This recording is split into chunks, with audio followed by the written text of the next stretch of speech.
గౌతమిపుత్ర శాతకర్ణి, ఖైదీ number 150 ఈ రెండు సినిమాలు ఒక్కరోజు వ్యవధిలోనే ప్రేక్షకుల ముందుకు వచ్చాయి. పెద్ద హీరోల సినిమాలు ఒకేసారి విడుదల కావడంతో ఏ హీరో బాక్సాఫీస్ ని కొల్లగొట్టి కింగ్ అనిపించుకుంటాడో అని సినీ అభిమానుల చూపు ఈ రెండు సినిమాలపైనే ఉంది.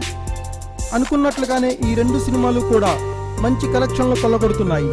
ముఖ్యంగా ఓవర్సీస్ బాక్సాఫీస్ విషయం గురించి ప్రత్యేకంగా చెప్పుకోవాలి. ఎందుకంటే లాంగ్ గ్యాప్ తర్వాత వచ్చినా కానీ తన స్టామినా ఏమాత్రం తగ్గలేదని ఖైదీ నంబర్ 150తో మరోసారి మెగాస్టార్ చిరంజీవి నిరూపించుకున్నారు. ఈ సినిమా ఓవర్సీస్ లో ఇప్పటికే 2 మిలియన్ మార్క్ ని దాటేసి 3 మిలియన్ మార్క్ ని అందుకునే దిశగా అడుగులు వేస్తోంది. మరోపక్క బాలయ్య కూడా గౌతమిపుత్ర శాతకర్ణితో ఓవర్సీస్ లో సత్తా చాటుతున్నాడు. ఈ సినిమా ఓవర్సీస్ లో 1 మిలియన్ మార్క్ ని అందుకుని 2 మిలియన్ మార్క్ అందుకోవాలని ఎదురు చూస్తోంది. ఈ కలెక్షన్లలో మెగాస్టార్దే పైచేయి అయినప్పటికీ శుక్రవారం ఈ రెండు సినిమాలకి ఓవర్సీస్ కలెక్షన్లు చూస్తే సీన్ కాస్త మారినట్లుగా అనిపిస్తుంది. శుక్రవారం ఖైదీ నంబర్ 150 ఓవర్సీస్ లో $36,517 కలెక్షన్లు సాధించగా గౌతమిపుత్ర శాతకర్ణి $43,754 కలెక్షన్లు సాధించింది. దీంతో శుక్రవారం ఓవర్సీస్ లో మెగాస్టార్ కలెక్షన్ల కంటే బాలయ్య కలెక్షన్లు ఎక్కువ అనే విషయం తెలుస్తోంది.